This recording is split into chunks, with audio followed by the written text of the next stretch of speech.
O culto não é para ser assistido. O culto é para se participar. É para que você venha prestar um culto, um tempo seu ao Senhor. Ofertar esse tempo a Deus. O problema é que as distrações têm nos roubado este momento do Senhor. Estou chamando a atenção nesse momento para que vocês entendam o tanto que é precioso esse tempo nosso aqui diante do Senhor. É uma oferta que nós damos a Deus. Lá em Salmo 144:4 diz assim: o homem é como um sopro, seus dias são como uma sombra passageira. Quantos têm certeza que a vida passa rápido? Interessante que o Facebook, ele fica nos lembrando, né? Lembranças de 3 anos atrás, lembranças de 10 anos atrás. E você olha aquelas fotos e fala: meu Deus, quanto tempo faz? Isso, irmãos, eu estou trazendo para vocês hoje, para que nós não possamos perder tempo. É aquela expressão em construir castelos de areia, perder tempo com aquilo que é transitório, porque nós somos seres eternos. Deus nos fez para ser eternos. Eclesiastes 3:11 diz que Deus colocou a eternidade no coração do homem. Por isso que quando o ente querido morre, nós sofremos tanto, porque para nós isso é algo impensável, porque Deus nos criou para viver eternamente. O problema é que veio o pecado e fez essa ruptura em nós. Nós temos que pensar: Deus, o que eu tenho feito com a minha vida? Eu tenho honrado o Senhor através da minha vida nos meus dias? Ou eu tenho simplesmente corrido atrás do vento e não tenho feito nada com aquilo que o Senhor tem me dado? Lá em Lucas 5:16 diz assim: Jesus, como de costume, retirava-se para lugares solitários e orava. O Cristo, o Filho de Deus, por mais ocupado que ele estivesse no seu dia, ele sempre buscava um tempo para adorar ao Senhor, para ir atrás, para buscar essa comunhão, essa intimidade com Deus. E nós estamos falando de Jesus, o nosso exemplo para tudo. Mas isso é para nos mostrar que por mais que Jesus tivesse o seu dia ocupado, o seu tempo todo dedicado ao seu propósito, ele não deixava de tirar esse tempo com o Senhor. Interessante que lá em Hebreus 5:7 diz assim: durante a sua vida aqui na terra, Cristo em alta voz e com lágrimas fazia orações e súplicas a Deus, aquele que podia salvar da morte. E as suas orações foram atendidas porque ele era dedicado a Deus. Jesus, como eu disse, sendo Cristo, Filho de Deus, tudo que ele tinha que fazer, ele prestava um culto ao Senhor, porque ele era dedicado, e tudo que ele pedia, o Pai lhe concedia. Quem quer ter uma bênção dessa?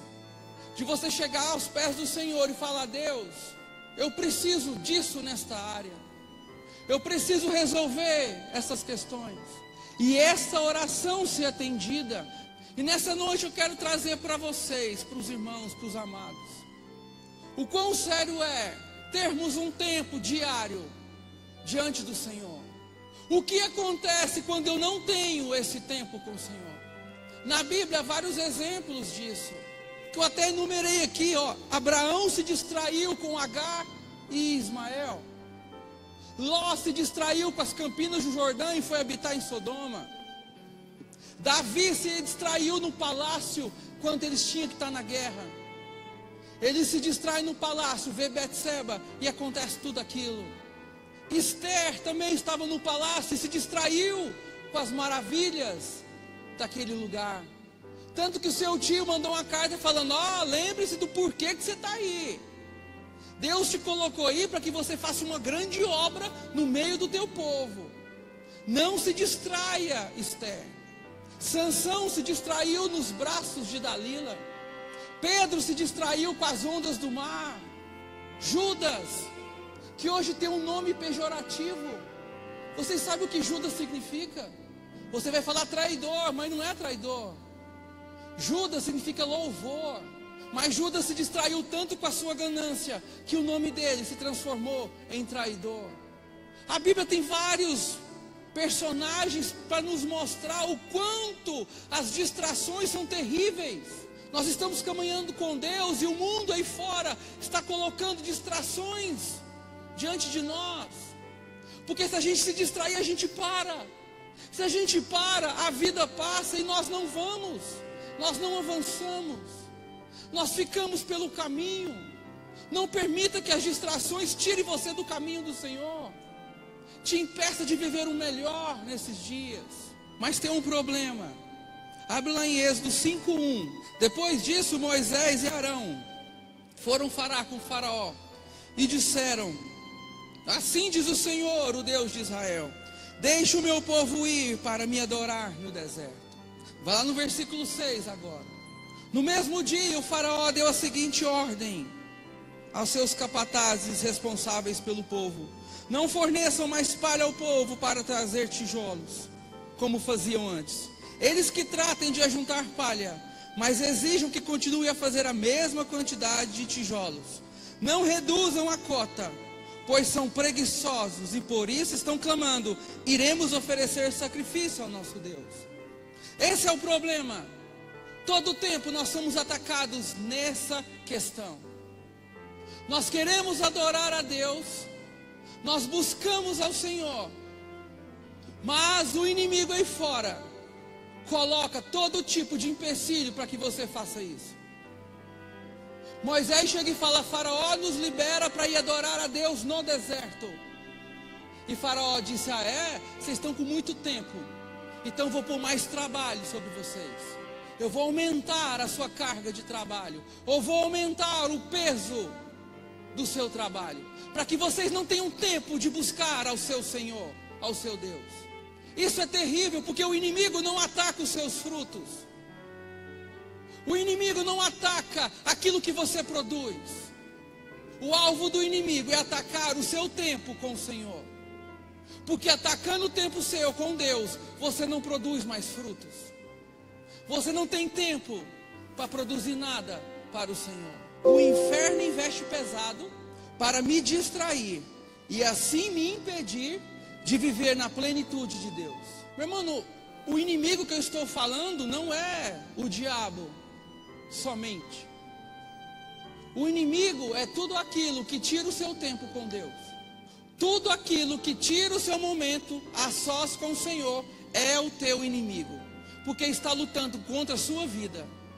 Você quer adorar ao Senhor, você fala: hoje eu vou ler a Bíblia, hoje eu vou orar. Mas você começa a se distrair com tantas coisas, que quando você piscou, já anoiteceu, e você só quer dormir agora. E o seu momento com Deus passou. E assim vai trazendo o esfriamento espiritual.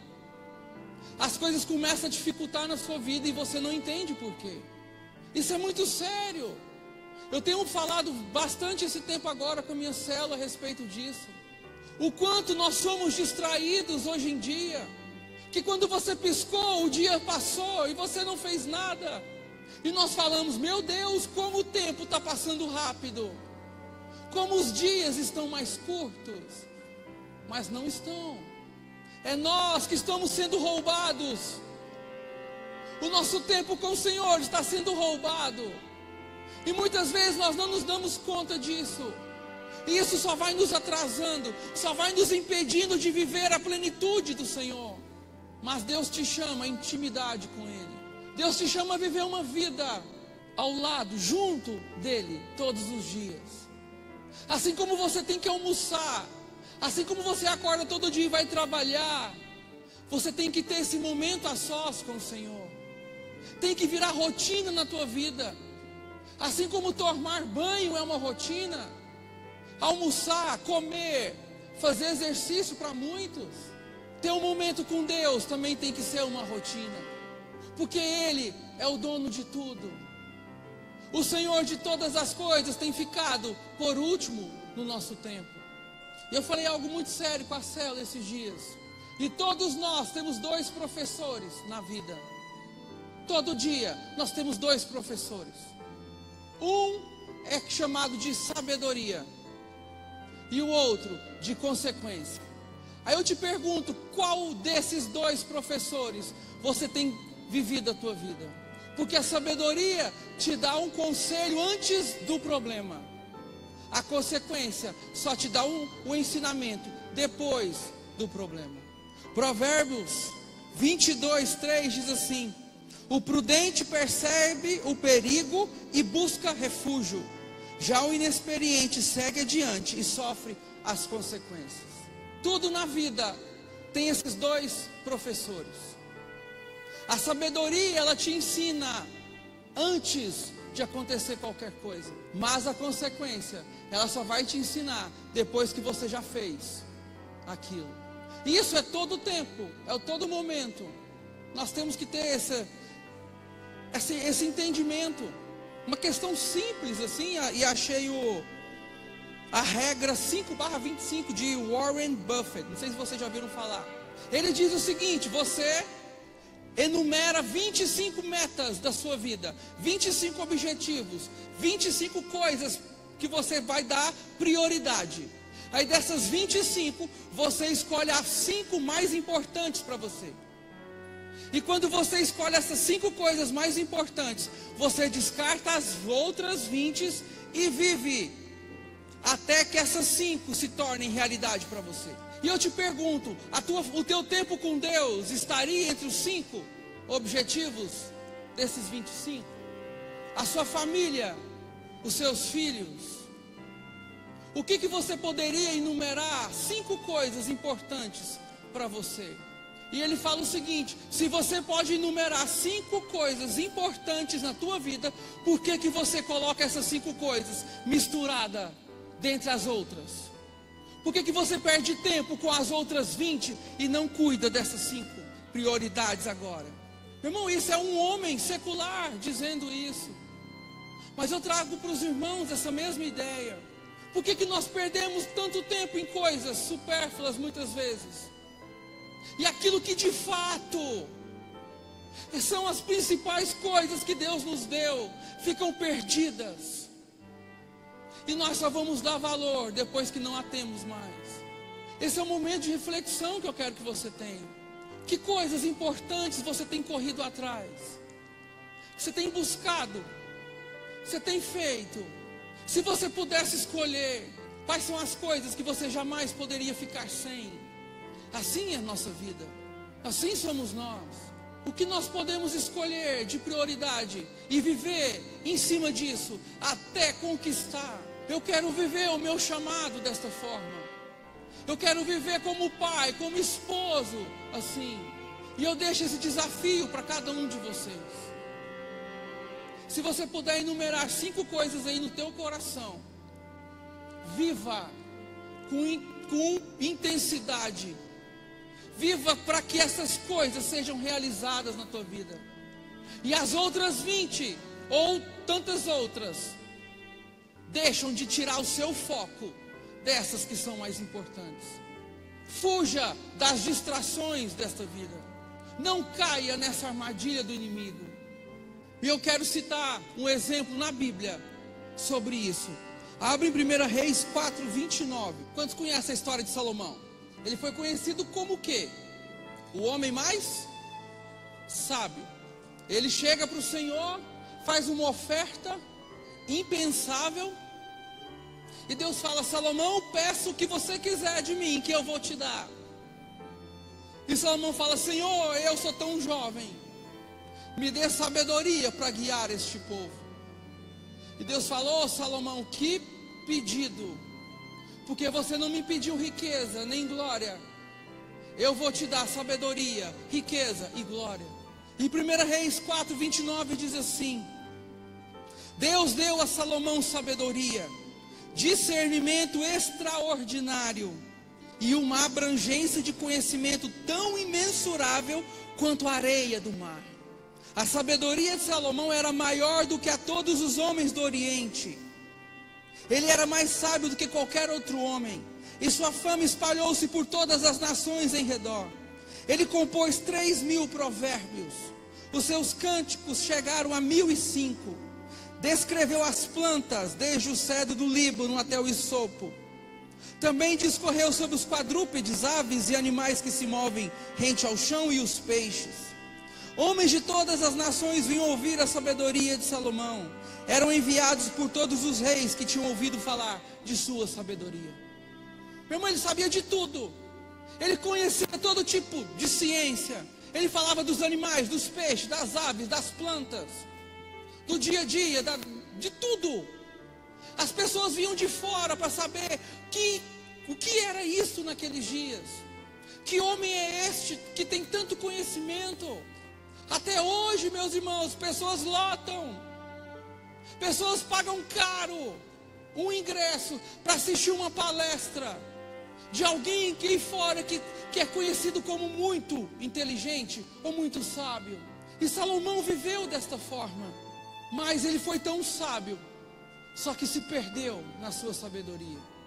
Ele foi tão sábio que não foi sábio para si mesmo, que não foi sábio para o seu tempo com Deus.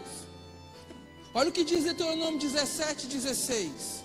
Deus falando para o povo que o povo iria para uma terra, e quando chegasse naquela terra que Deus daria ao povo, se esse povo buscasse um rei, se esse povo quisesse escolher um rei para si, esse rei tinha que seguir uns mandamentos, as leis do Senhor. E diz assim, Deuteronômio 17:16: esse rei, porém, não deverá adquirir muitos cavalos, nem fazer o povo voltar ao Egito para conseguir mais cavalos. É uma questão, parece boba, né? Mas o salmista diz: uns confiam em carros e cavalos, mas eu confio no Senhor. Quanto mais cavalo um rei tinha, mais poderoso ele se achava. Então Deus ficava de último plano. Então Deus falou que esse rei não busque adquirir muitos cavalos, muito menos desça ao Egito para comprar do Egito cavalos. 1 Reis 10:26, olha que coisa de Salomão. Como eu falei, parece uma lei tão simples. 1 Reis 10:26 diz: Salomão juntou carros e cavalos, possuía 1.400 carros e 12.000 cavalos, dos quais mantinha uma parte nas guarnições de alguma cidade e outras perto dele em Jerusalém. O rei tornou a prata tão comum em Jerusalém quanto as pedras, mas na frente diz: os cavalos de Salomão eram importados Mas Deus não falou para não comprar cavalo do Egito? E Salomão comprou cavalo de onde? Do Egito. Meu irmão, a vida é dessa forma. Nós buscamos tanto guardar de coisas grandes que esquecemos das pequenas. Uma coisa simples. Deus falou que este rei não poderia buscar ter muitos cavalos e nem comprar eles do Egito. E Salomão foi lá e teve muitos cavalos e comprou todos do Egito. Deuteronômio 17:17, é assim, tá, gente?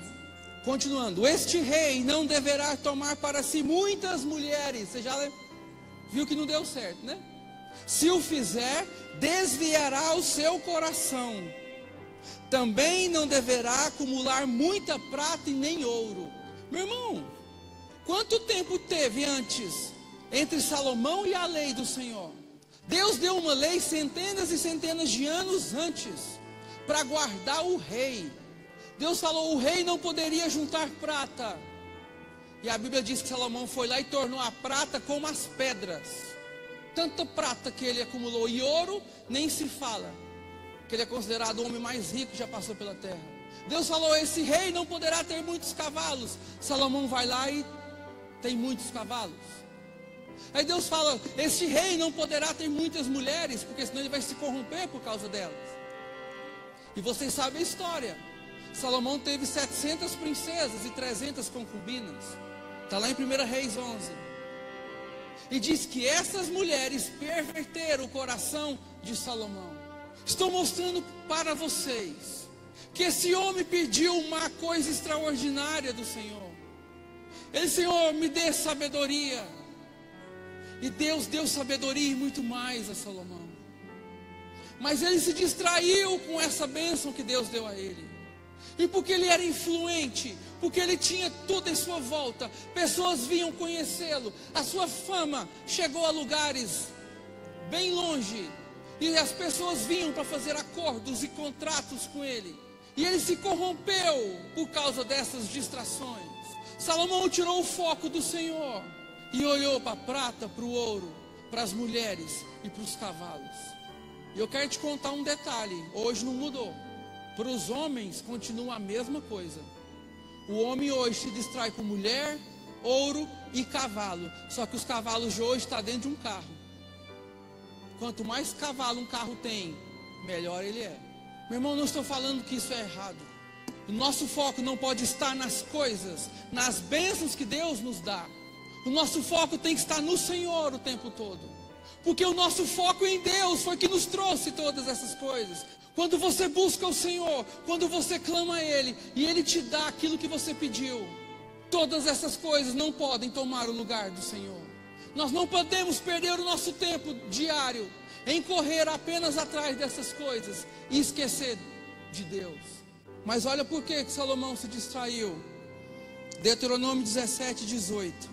Quando o rei subir ao trono de seu reino, escreverá num rolo para seu uso pessoal uma cópia da lei, que está aos cuidados dos sacerdotes levitas. Trará sempre contigo esta cópia, e terá que lê-la todos os dias da sua vida, para que aprenda a temer ao Senhor, o seu Deus, e cumprir fielmente todas as palavras desta lei. Diante de tudo isso que eu estou falando, eu te afirmo, Salomão não fez isso. Porque esse rei tinha que fazer um diário, tinha que ter um devocional, para justamente não se perder com as distrações. Ele tinha que ler, estudar todos os dias esse livro, para jamais se esquecer de quem o pôs ali naquele poder. Mas Salomão se perdeu. Interessante que Davi, antes de morrer, chega para Salomão e ensina Salomão como ele deveria agir no seu reino.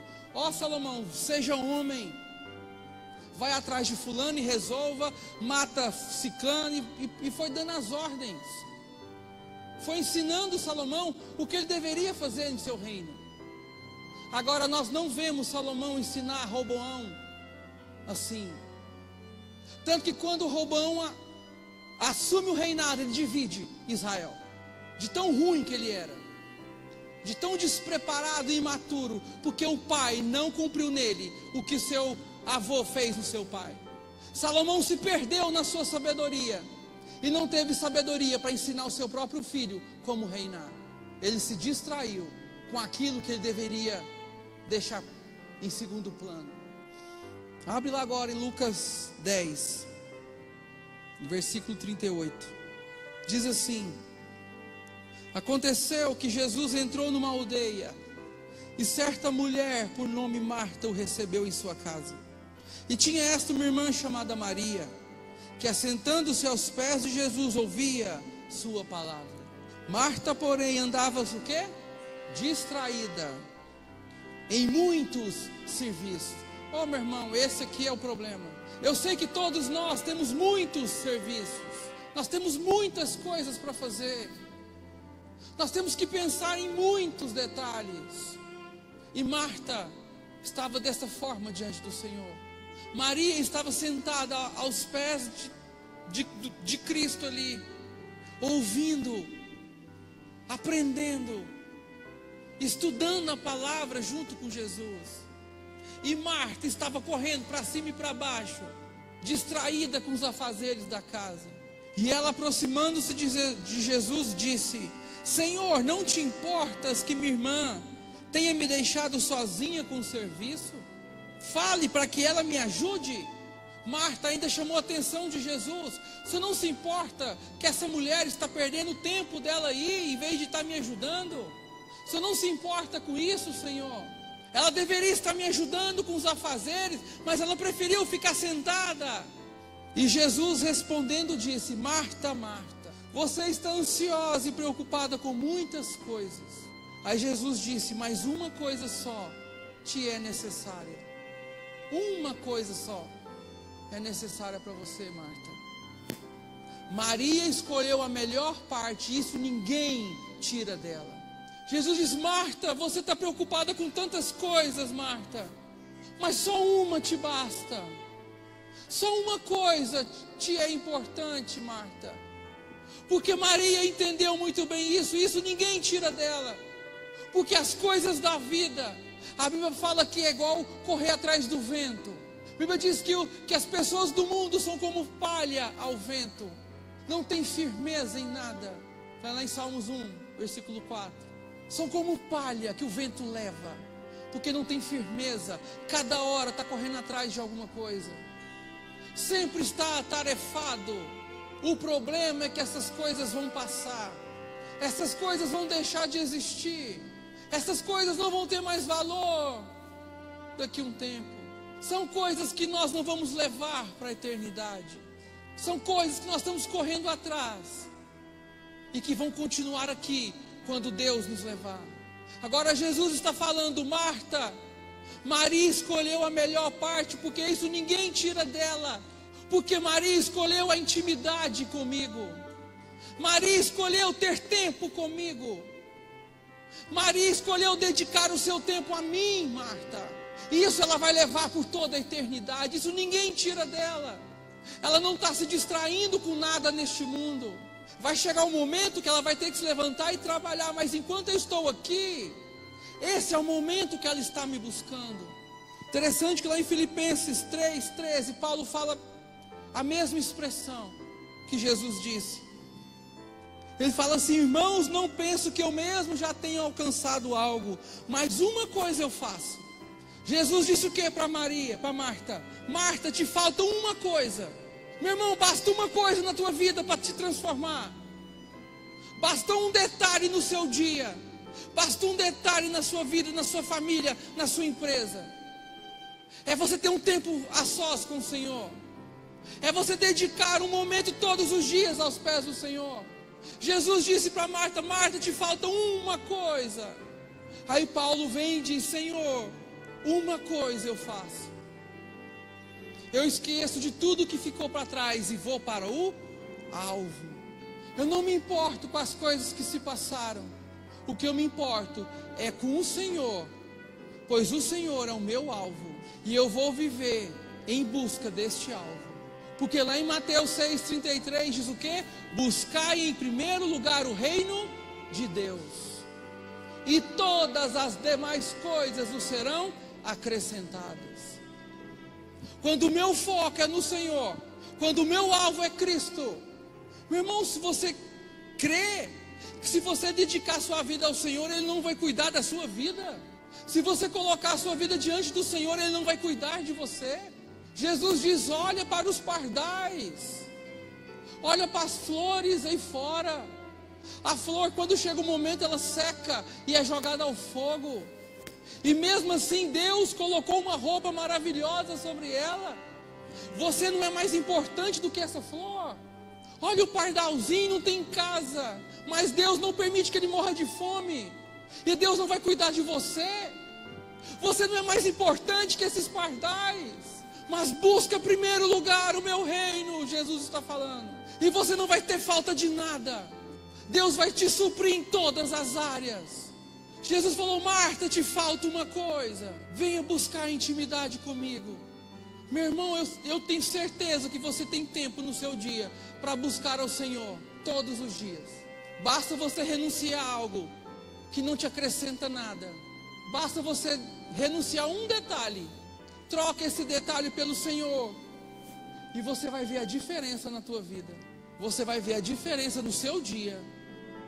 Você vai ver a diferença na sua família, no seu trabalho. Porque enquanto você poderia estar ganhando dinheiro, você fala, Senhor, eu estou esse tempo agora para buscar o Senhor. E nesse momento Deus está trabalhando a seu favor. Estar aos pés do Senhor, nós não temos nada o que perder. Muito pelo contrário, nós só temos o que ganhar. Salmos 27:1 diz assim: o Senhor é minha luz e a minha salvação, de quem tenho medo? O Senhor é meu forte refúgio, de quem temerei? Aqui o salmista está falando, Senhor, o Senhor é minha paz, o Senhor é minha luz, o Senhor é minha segurança. Mas de tudo isso, lá no versículo 4 ele diz, uma coisa só eu te peço. Novamente, a mesma expressão. Uma coisa só eu peço ao Senhor, que eu possa habitar na tua casa todos os dias da minha vida, para contemplar a bondade do Senhor, buscar a sua orientação. Quantos querem essas bênçãos? Se você dedicar a sua vida a Deus, todos os dias, você vai ver a bondade do Senhor sobre a sua casa, você vai ter orientação do Senhor, pois no dia da adversidade Ele me guardará protegida em sua habitação, no seu tabernáculo me esconderá e me colocará em segurança sobre uma rocha firme. Você não será abalado, meu irmão. Nada que acontecer vai te abalar. Quando nós estamos numa rocha firme, Jesus diz que vem vento, vem tempestade, vem terremoto, mas a casa não cai. A casa não cai. A sua vida não desmorona. O seu trabalho, a sua empresa, os seus negócios não se desmoronam, porque você está firmado numa rocha firme. Mas o salmista diz uma coisa só: eu te peço, e esta eu buscarei, que eu possa habitar na tua casa todos os dias da minha vida, que eu possa estar na tua presença, Senhor, todos os dias. Esse é o maior tesouro que nós temos. Jesus falou: tudo nessa vida vai passar, céus e terras passarão, mas as minhas palavras jamais passarão. E nós iremos habitar com Ele na glória. Mas até lá, Deus nos chama a viver uma intimidade com Ele aqui, agora. É que nós possamos trazer o céu para hoje, porque lá será o céu, porque nós estaremos diante do Pai o tempo inteiro. Hoje o mundo nos cega, o mundo nos distrai, para que nós não venhamos a perceber a presença do Senhor. Por isso que eu clamo a você nessa noite, para que você tenha um tempo com o Senhor todos os dias. Se você se sente perdido, entra na internet, tem devocionais que custam R$5, R$10 na internet. Vai atrás, estude todos os dias um texto, mas não deixe de ler a palavra, não deixe de orar ao Senhor. Busca essa intimidade, para que você tenha a bondade e a orientação do Senhor sobre a tua vida. Amém?